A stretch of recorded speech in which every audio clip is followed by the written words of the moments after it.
And it says stop streaming, so I think that means we are live. Hello, folks. Hello. I'm going to push start recording as well, so that we have a copy of this later. That's a very good idea. See how badly wrong it all went. Yeah. Hi. Hello. If this is working, we are talking to you live over the internet. We got a heart. Look, there's a little heart just popped up. Is that real? Or I think that's. Is that? I don't know. So we've literally just thrown together in like 10 minutes a bunch of kit we've never used before, because we said we were going to launch our new podcast at BuildStuff. Yes. And then we completely failed to do any kind of organising. When I was 8, I said I was going to go to space by building a really big ramp and riding my BMX up it really fast, which gives you some idea of the gap between the things that I say I'm going to do and how likely it is that they will actually happen. Yeah. But then we figured we've got all the gear here, we have a lunch break, we have an internet connection, we might as well give it a go. So, So here we are. Here we are. And it's the last day of BuildStuff. Day 3. I've done a talk. You've been running a track. I've been track hosting, so I've been on the alpha stage, which is the big sort of keynote stage room, which is actually kind of fun, because today I basically just get to sit and watch all the talks from all the speakers and learn about all kinds of cool stuff. So today, Vitaly Friedman kicked off today, talking about designing complex UIs, and it's still, I do lots of these events, I've been working in tech a long time, but it's still really kind of exciting for me when somebody presents something and it just clicks, and I'm like, that's a really good idea. Yeah. And one of the things that Vitaly showed in his session this morning is this really interesting observation. Tables. When you have tables on a web page, like you've got all the different kinds of smartphones down the side, and then the grid of all their features does it have this, that. And the sort of text and what he was basically pointing out is that when human beings look at it, you're not looking at the table. You're either looking at one row because you want to see, okay, the iPhone 26, what does it do? Tick, tick, tick, tick, tick. Or you're looking at one column because you're like, I want to see which one has the best camera. I want to see which one has the longest battery life. And so by embracing this idea of exposing one axis of your data, you can turn it into something that works a lot better on things like mobiles, where you don't have the screen space to have a massive table. And for me, that was like, that's really clever, and now I want to go and like redesign a bunch of systems that I have to incorporate those kinds of ideas as well. Redesign the Guitarioke app so people can choose based on BPM. Yes, it's Guitarioke Gym Edition, the soundtrack for your jogging. I'm going to see if this link is working, and if it is, I'm going to tweet it out and see if we can get some folks on the internet to tune in live for this. What have you been up to the last 2 days while we've been here? I've had a nightmare. So my luggage didn't make it on the first day. And so I did my JavaScript history talk on Wednesday, which is a really fun talk, and I like doing that one. And then I went to the airport to get my luggage. Look, it worked. See that? That's us. That's us live. If we point the internet at the internet, we can create a black hole, a singularity. We might actually display on that forever. Cool. So I did my JavaScript talk, and then I went to the airport and I got my luggage, and then I came back and managed about half an hour of rehearsals with the line breakers. The audio is very bad, apparently. What do you mean it's very bad? It's too loud, it's too quiet, it's too background noisy. You just don't like our faces. Because we are using a bunch of kit here that we have not used to do this in this context before. We're also in a very noisy room.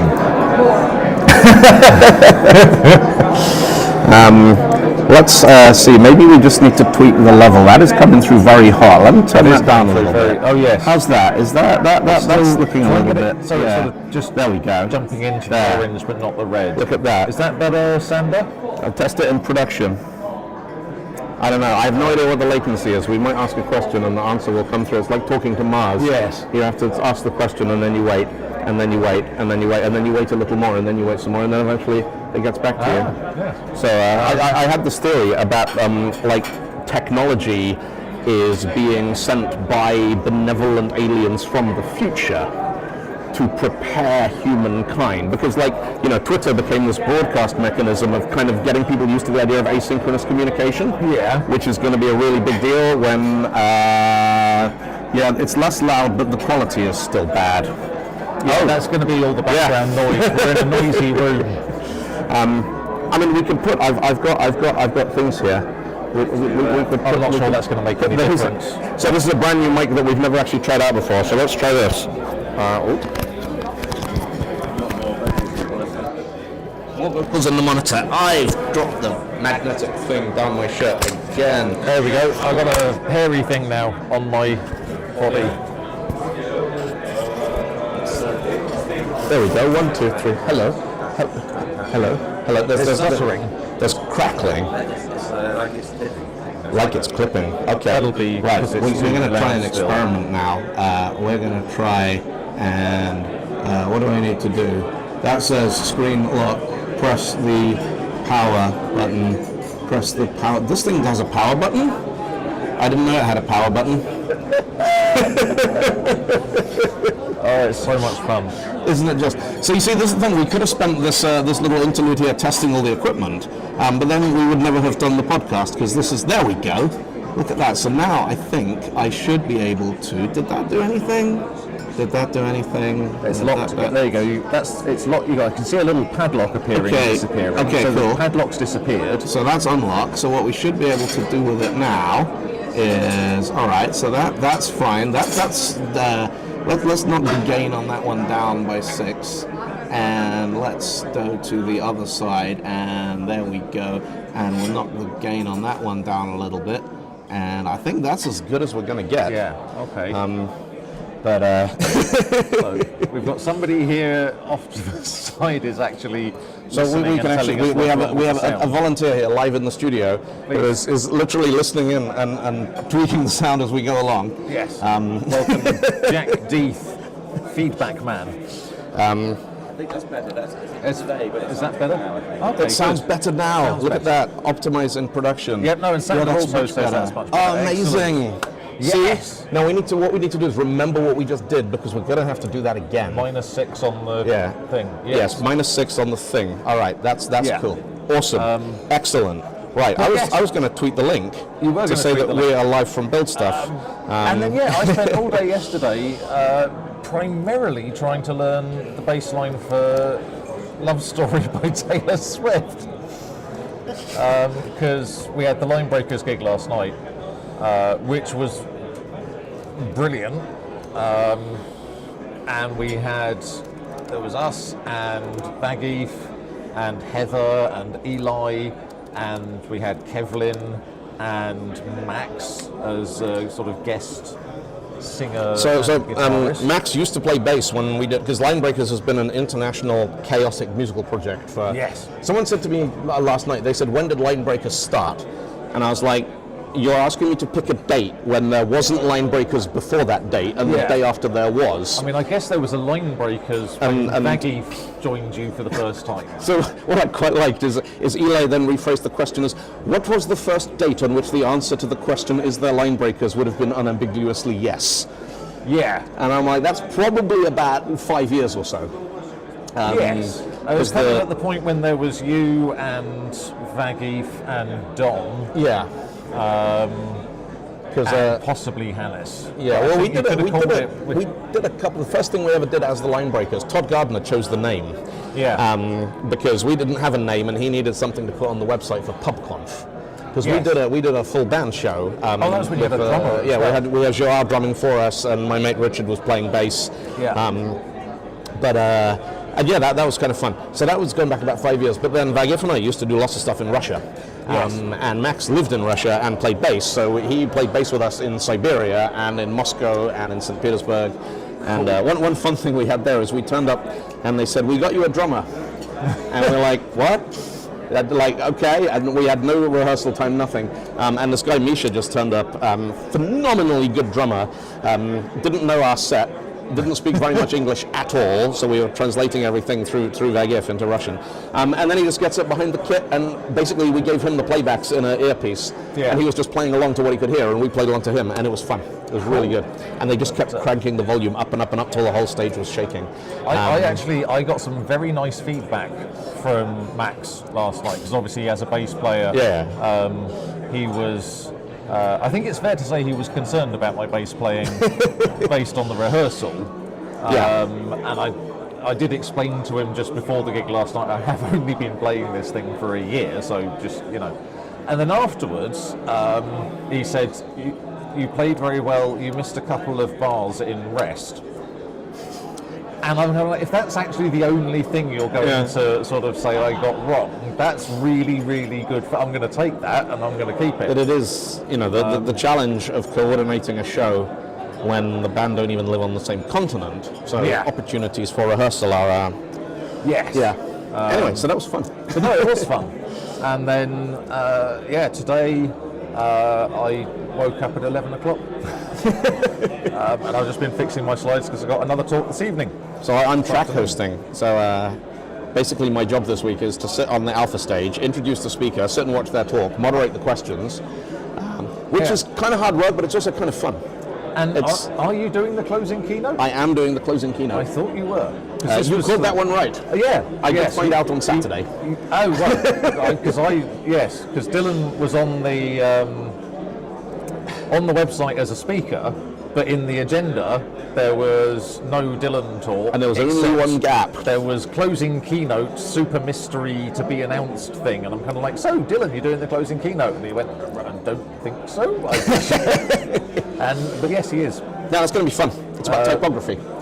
The typography. Yeah, it's an entire talk about fonts and how they work and why they matter, and it's got pictures of cows in it, which is really important. Right. And flags, and the coolest machine ever in the history of the world is, you ever heard of a thing called a linotype machine? Yes. Yes. So the folks on the internet, the linotype machine is just this unbelievably, it's like take a church organ and hang a bucket of molten lead on the side of it, and then put the internal workings of about 100 Swiss watches, and put a typewriter on the front of it, and it's what they used to use to print newspapers in the age before digital typesetting.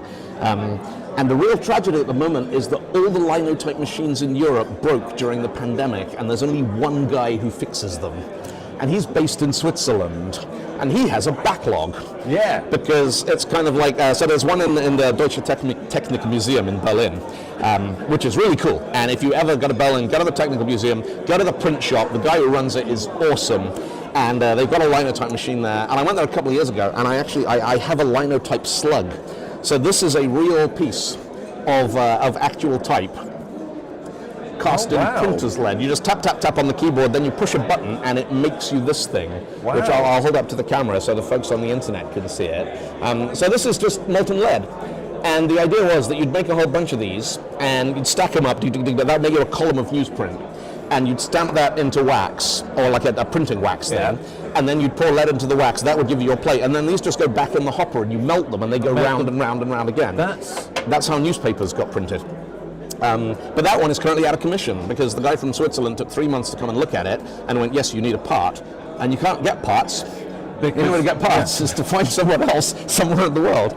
Can I take this part from your broken linotype machine? And there's one in the UK, in Amberley, which is in about an hour south of London. There's this lovely museum, and they have a print shop there with a linotype machine, but the only person who knows how to work it has moved to Portugal.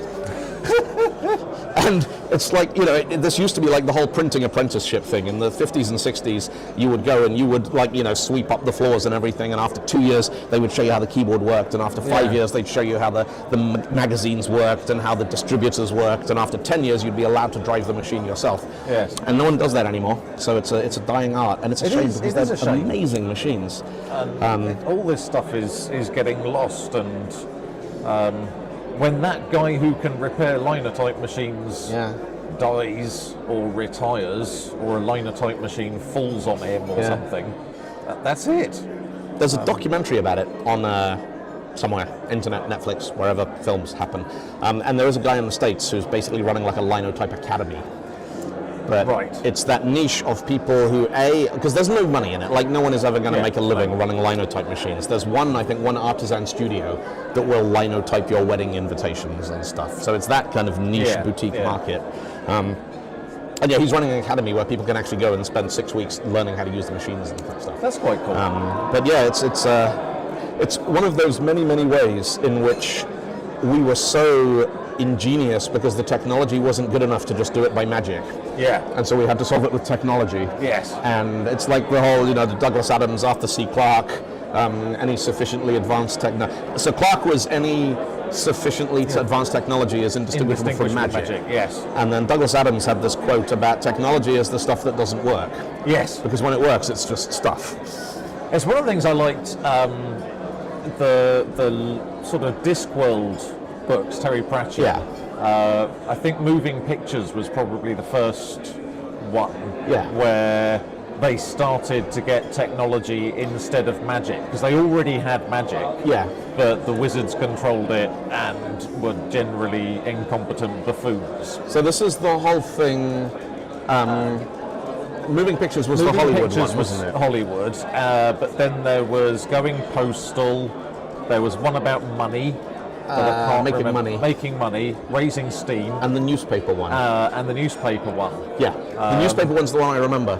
Yes. With the cameras, which had imps. Yes. And the imps wore coloured glasses. So one of them would paint the red, one would paint the green, one would paint the blue, when the salamander flashbulb went off. And it's kind of, using fantasy elements to create technology, but it's the same sort of thing as we were creating like linotype machines. What's the quickest way we can do this? Or what if we just melted the lead and then formed it into the right shape? I mean, the amazing thing about machines like linotype is that they basically, there was no quantum leap between Gutenberg's printing press in 1454 and linotype. It was just optimizing every single piece of that way of printing stuff, which is quite incredible. So the typography thing, how far back do you go? Because I start with the invention of written language, right, which is about 5,000 years. Linear A and B and no, prior to that, ancient Mesopotamia. And the earliest clay tablets, and like literally the origins of. So one of the interesting things about written language is, everyone assumes that the ancient civilizations wrote everything in clay. Yes. But the reason we assume that is because clay is the only thing that survived. They probably wrote on papyrus and reed and vellum and all kinds of stuff that just doesn't survive in the archaeological record there. Because there's something, I don't know much about typography, but I know what I like. It's Comic Sans, isn't it? Yes, it is. Why not Comic Sans? Just for everything. But serifs were like an artifact of carving letters in stone, weren't they? Yes.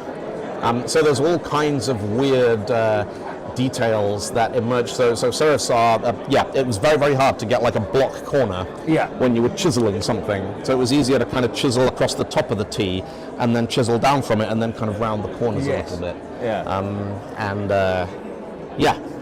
And again, another thing, like when you were limited by the constraints of the media, you invented serif. So now we're like, just make it any shape you want. We'll just do it on the screen and it'll be fine. Yeah. So. I do feel, I worry that, they say kind of heroes are born in fire and that sort of thing.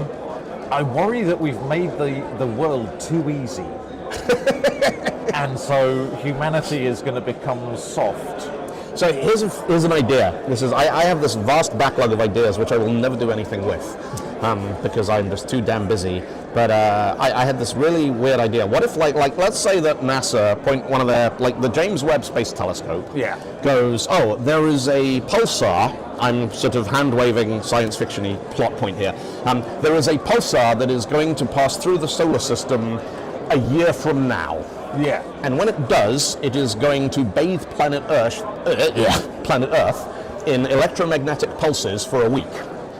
Yes. Which means all of the microchips will be permanently fried. All of the storage will be permanently All the wiped. disks will be wiped. The internet will stop working. But we have a year to prepare for this.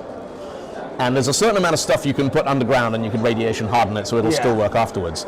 But what would you do to capture enough knowledge on, paper that as soon as the pulsar went off back out of the solar system and into space, we could start rebooting civilization based on the stuff we learned?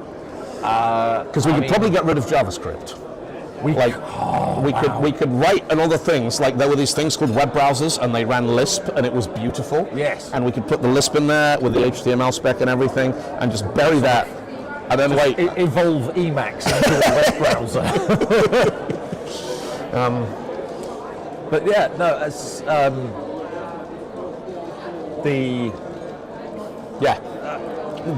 generations growing up on technology that just works. I can't remember the name of the director, but he did those. He did like 2012 and The Day After Tomorrow. Roland Emmerich. Roland Emmerich. Yeah, and he just did that one where the moon got cross with us and tried to attack us or something. Moonfall. But it sounds like the sort of thing he could do potentially. Well, it's the kind of thing that wouldn't be a very good action film. No. Because they would come up with some ludicrous plot point about like having to run really fast with a SD card. Well, maybe Michael Bay then, because he makes bad action films. Or Uwe Boll.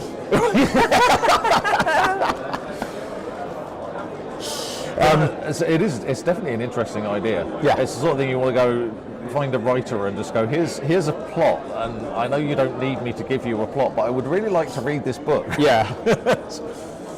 I mean, there's going to be a point where you can say, "Hey, ChatGPT, write me a novel about what if this," and I'm kind of, I've had a book title just rattling around my head for about 5 years now that I think would be brilliant, but I just do not have the time or the motivation or the writing talent to actually write it. And so, if anyone out there wants to write a book about an octogenarian vampire hunter, then it's called Gran Helsing. I have a vague notion about the setup, but So Sander says, can't we put the digital information on hard disk drives? No, they're magnetic. So an EMP won't knock out the disk platter, but it will knock out the controllers. Yes. So what we'd end up with are a bunch of metal disks full of information that we no longer have the technology to read. So we'd need to print out IKEA-style instructions for how to build a disk controller in a world with no microchips or fabrication plants. Yes. Which, I mean, I'm sure there are people out there who could do that, but you know. I wonder if you could.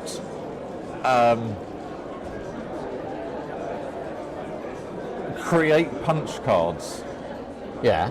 That would then, you could feed those into a machine that would then create, so it would iterate on itself very rapidly. So we could just do the thing like going from the IBM 701 to the framework laptop. Yeah. Just in a very accelerated. So you'd start with like, okay, so let's say we've got a Threadripper CPU. Yeah. And we're like, all right, what do we need to be able to manufacture Threadrippers? We need this. What do we need to manufacture? And you have to step backwards along that until you ended up with punch cards and milling machines. Yes. And then you're like, right, you do this, and that makes this, and then use this to make that, use this to... It'd be like the ultimate series of side quests. It would just be like the last 50 years, but condensed into as short a time as possible, and hopefully skipping various steps along the way, like, you know. Yes. We could skip Epcadic. We could skip Epcadic and just go and... Actually, the IBM mainframes would probably survive the pulse. Yeah. They're probably still running on Valve's memory, right? Somewhere. Probably. Yeah. We could definitely... we could just finally be rid of COBOL. No. Yes. No, what do you think the pulsar is running on? Oh, yeah. But no, because the thing is, I mean, you say it's like there's a pulsar that's going to pass through our solar system, which is never, I mean, okay, one day it could happen in billions of years. For the internet, I don't even know if that's what pulsars do or how they work. I just needed a MacGuffin thing that's going to wipe out all the iPhones, and we know it's coming, but there's nothing we can do to stop it. From falling asleep watching how the universe works a lot, pulsars are neutron stars. Yeah. That emit like waves of energy at specific intervals. Although that might be a quasar. I don't know. A pulsar is it's something about they spin. Yes. And so it's like a lighthouse. Yeah, It's not that they that's it. flash, it's that the beam sweeps across Yeah. our field of perception, and they're incredibly, incredibly regular. Yes. So if you know where one is, you can find out which pulsar is which by looking at the pulse Yes. frequency. Yeah. This is where somebody in the comments goes, no, that is not how they work. But no, because you don't need a pulsar, because at some point, like every 10,000 years or so, the Earth's magnetic field flips. Yes, but then what we need to do is we build a thing that looks like a giant tube train that's powered by an unobtainium ray, and we go and detonate nuclear bombs in the Earth's core to flip it back again, because I've seen that movie. That sounds like a Roland Emmerich movie. It's called The Core. Yes. And it is like you put all the other movies, yeah. like, talk about bad movie science. It's like, well, there's all these others which are like questionable, and then there's The Core up there on its own. There's a bit where they like burst through the mantle or something, isn't there? Yeah. Yeah. And you're like, no, you're not doing that. That doesn't work. Like Jules Verne was almost more scientifically plausible Yes. with the idea that you can go down a volcano in Iceland and just walk to the centre of the earth, and there's Yeah. dinosaurs down there and stuff. Yes. So- Which, I mean, that's definitely true. Yeah. Because The whole Earth, obviously. there's also all the water down there Yeah. that caused the flood. I know about that because there was a man on the street and he had leaflets. I would apologise to anyone who believes that the flood did actually happen, but I'm not going to. Well, I think it did. Because at some point, if you look at tectonic drift and the way the plates have evolved, Yeah. at some point the Mediterranean was a dry basin. And then the Straits of Gibraltar suddenly went, oopsie daisy, and the Mediterranean filled. Yes. And given that that's basically the sort of cradle of civilization, It probably felt like the world. yeah, to the early humans who were just figuring out how to make bricks and spears and that kind Yeah, of stuff, yeah. that must have been very much like the whole world is going underwater. Yes.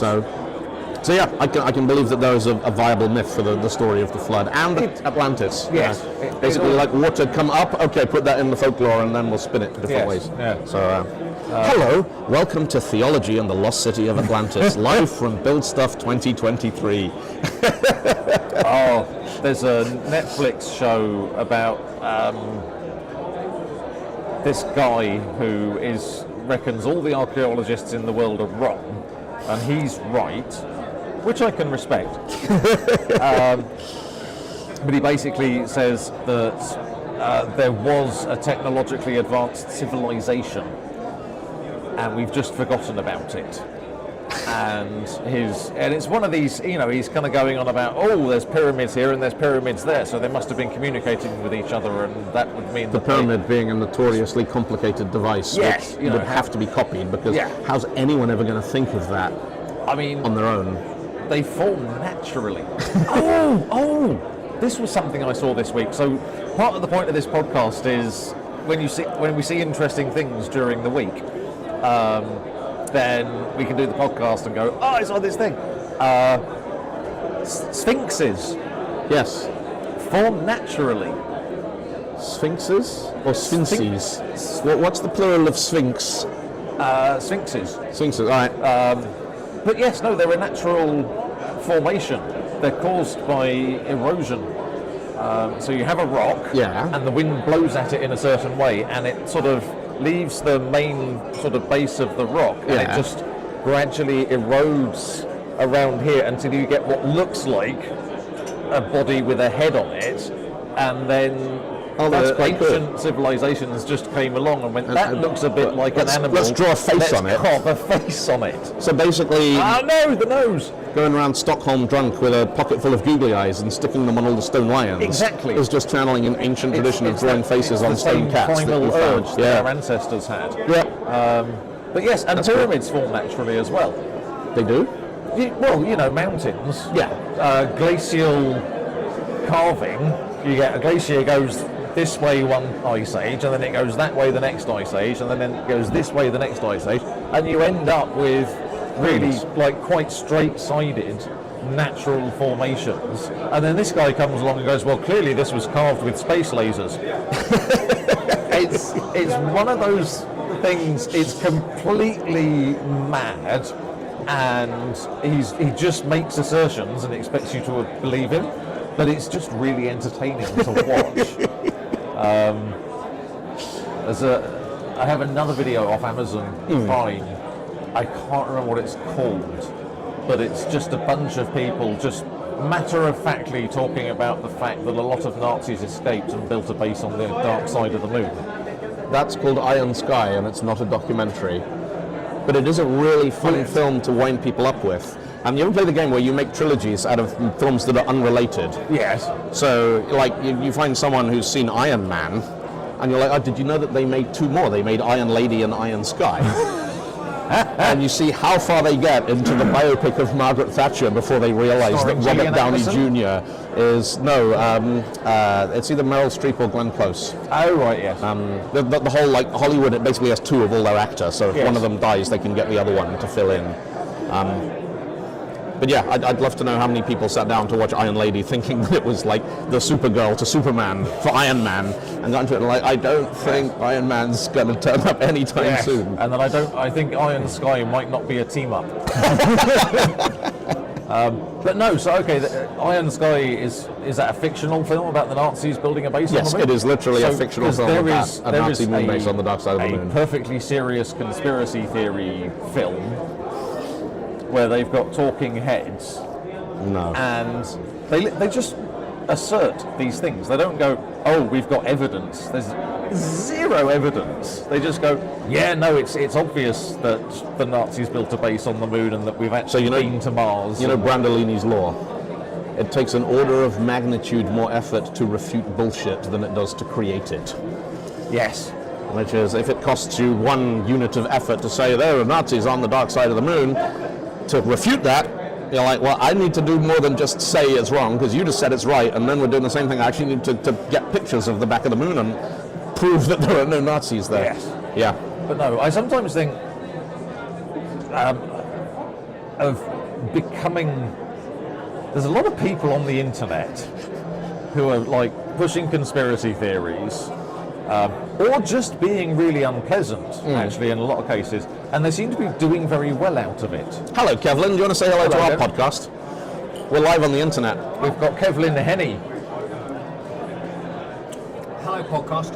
Hello, Kevlin. Enjoy being live. We're testing all this in production. Yeah. Literally, we plugged that mic into that laptop for the first time ever, and 30 seconds later we were live on YouTube.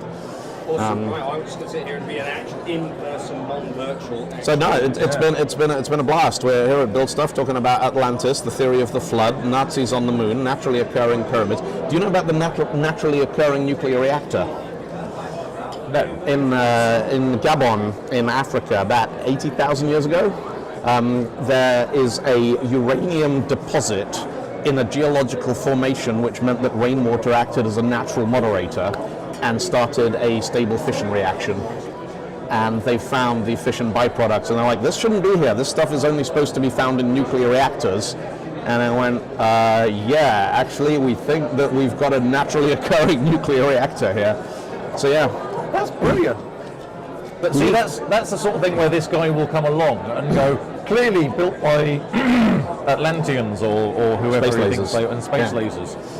No, you leave nature for long enough and it'll come up with all kinds of stuff. Yes. Infinite number of monkeys, one of them will write Hamlet, and it's like, yeah, they did. That's what Hamlet was. Yes. It was one of the infinite monkeys, although he didn't have a typewriter. And if you leave natural selection and evolution for long enough, it will just make like 12 different kinds of crabs that are not genetically related to each other at all.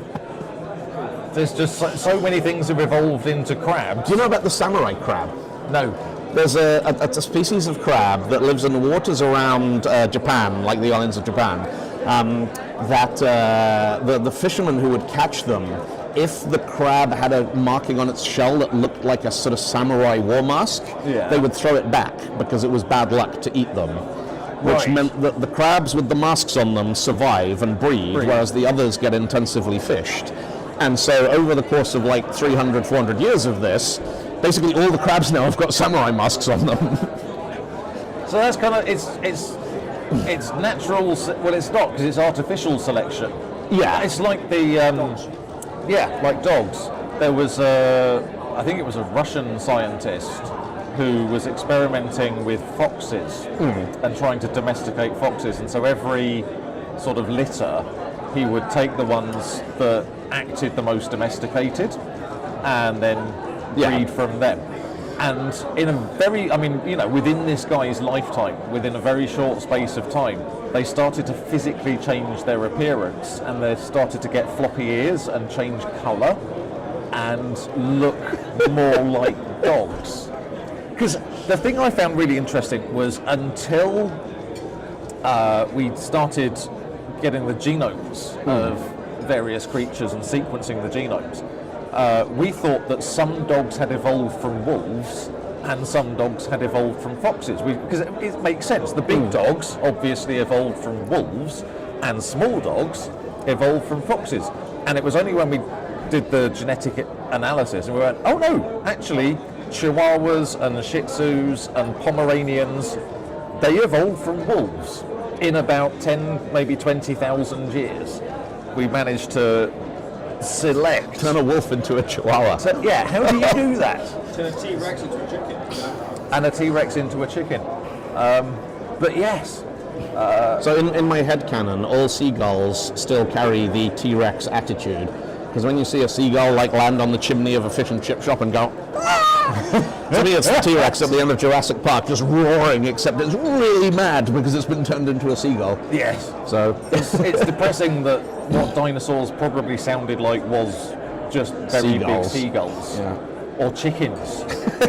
I mean, imagine if what a T-Rex actually did was go, but on a much lower sort of register.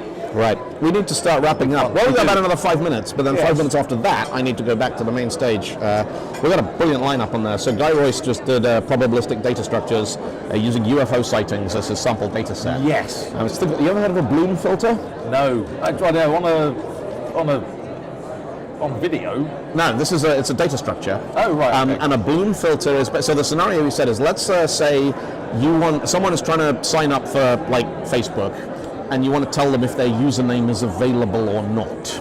Right. And you can't do select name from user stuff because there's like 2.8 billion people. So a bloom filter is a constant size data structure that will give you no or probably on whether a given key exists in it. Right. So, and it's just because if it's no, it's definitely no. It's not taken. Yeah. If it's probably, then you're like, well, let's false positive. We'll just say you can't have that username. Yeah. Even if it's actually available, we'll say it's not because and he was walking us through how these things work and just really, really cool stuff. So we had UFO sightings this morning, and then we got Dave Aronson up doing mutation testing in about 10 minutes. Cool. So we've had aliens, we got mutants, and then you got Heather. We got Heather doing imposter syndrome. Yeah.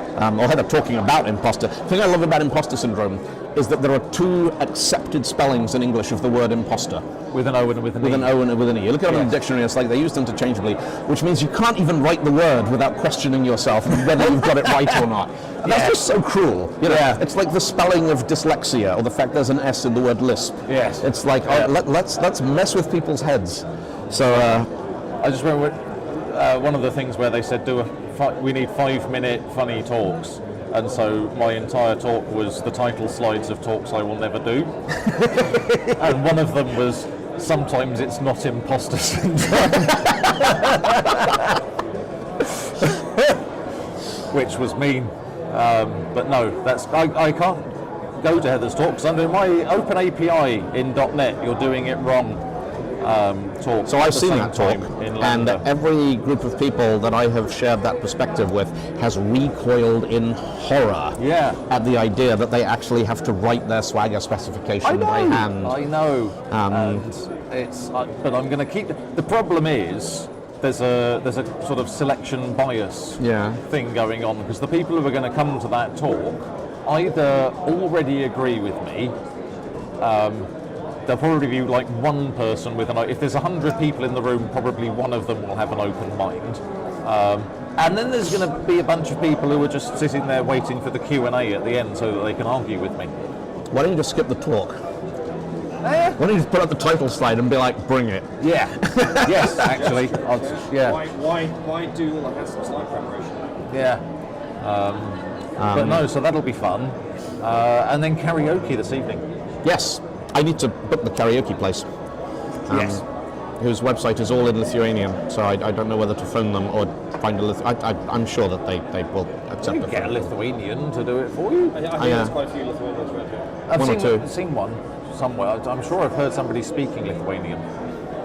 Okay, so yes, for the next podcast, or whatever the hell this is, this will probably go back to StreamYard and sort of remote and stuff until we'll do another one at NDC London. Yep. We can probably manage to do one where I'm live from Disney World, because I'm off to Disney World for a couple of weeks soon. So I'm going to be in Australia. I'm doing the Yao tour. So I'm doing Yao Melbourne, I'm doing Yao Brisbane, I'm doing DDD Brisbane, I'm doing Yao Sydney, and we'll then be back in the UK on about the 15th of December, jet lag to hell. Okay. And when I get back, I'm not doing anything for a little while because it's been a bit manic since August. Well, okay, because I get back on the 23rd, which Yeah. is going to be so much fun, because then you've got like basically Christmas Eve, so the kids know they're not getting any presents, because I spend all the Christmas present money on a new base. They get the gift of music. They get the gift of music, yes. Maybe we can do a sort of, in between Christmas and New Year, we can do a sort of festive, a holiday special. We could. I'm going to Scotland for 3 days on Boxing Day. Oh, for God's sake. Yeah. Anyway. So my brother said, it's brilliant, you booked a plane ticket, that guarantees us a white Christmas, because all the airports will be snowed in. Yeah. Every time I go to Scotland for Christmas, the travel is a nightmare. I just thought of a name. What? The Irregular Podcast. The Irregular Podcast. Yeah. So we got like 25 different potential names for this thing. Yeah. And we were talking about calling it, it's always DNS. It's always DNS. It's always DNS, because it's always that. DNS, you know. I like Minimum Viable Podcast, but apparently that's already been done like by 150 different people or something. Yeah, we'll think of something, and we'll probably do a Twitter poll or like Twitter World Cup job. Yes, heats and rounds, because I know how that works. So all right. I'll let you get back to. Thank you for watching, folks. Cheers. Take care, everyone. We'll fun. see you next time. Bye-bye. Bye.